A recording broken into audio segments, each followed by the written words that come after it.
Do artists really have to starve to be true to their craft? Must the business side of creativity drain all inspiration?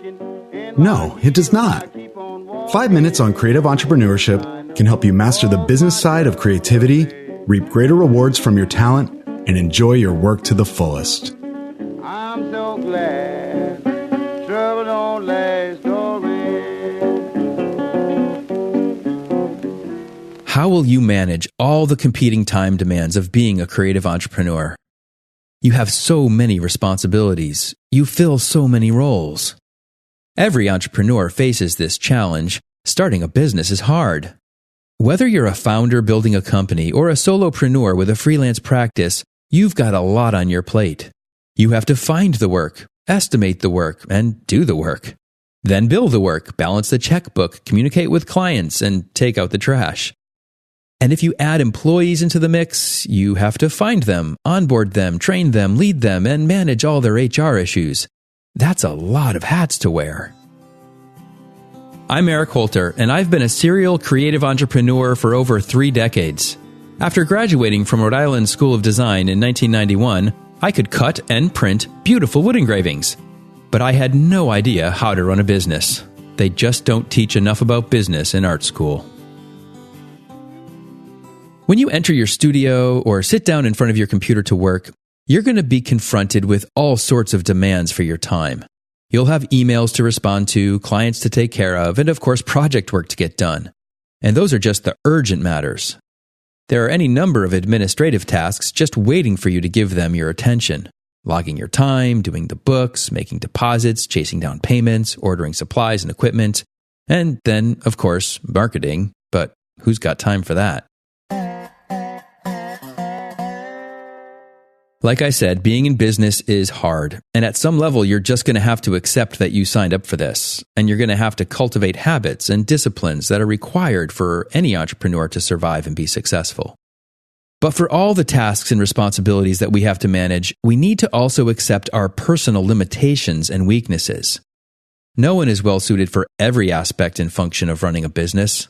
We all have parts of our work that we completely love, that motivated us to choose this life in the first place. But then there are other aspects that we don't love so much, like marketing for one, or maybe it's the financial matters you dread. Everyone has strengths and weaknesses, and so it's only natural that we'll find some tasks easy and enjoyable, and others not so much. But even if we did find all aspects of running a business equally enjoyable, we'd still face tensions inherent in the very nature of some of the roles we must fill. For example, when you're caring for clients or networking or engaging in marketing, you won't be able to focus on creative work. And if you're doing focused work, all the emails or texts from clients are a real distraction. So as a business owner, you're going to have to be deliberate in how you manage yourself as well as your employees if you have them. And the best thing you can do to manage yourself well is to soberly assess your own strengths and weaknesses and understand your motivators and demotivators when you face various tasks. It's hard enough to simply get things done. You don't want to make things harder by falling prey to the natural tendency to procrastinate, avoiding the tasks we don't like. And if we're not self-aware about our work style, we may be making things harder for ourselves. Avoidance patterns don't make problems or demands go away. They usually just make them bigger and harder to face later on. One of the things that I do with my clients, in addition to getting to know them personally, is to have them take a DISC profile.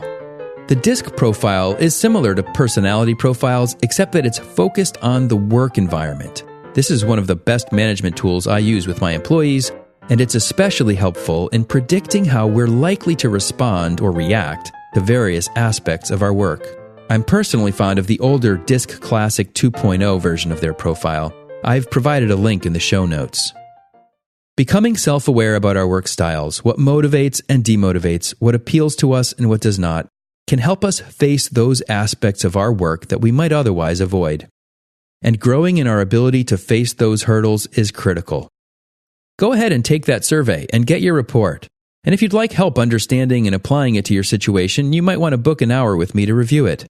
I'd love to help you adapt to the complicated life of the creative entrepreneur.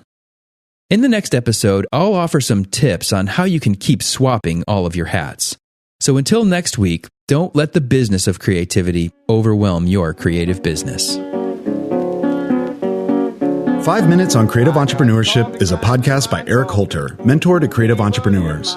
You can find more content and resources at erichholter.com. His book, Blazing the Freelance Trail, is available on Amazon in print, Kindle, and audio. If this podcast is helpful to you, be sure to share it with your colleagues, and ratings and reviews are always appreciated. I'm so glad trouble don't last.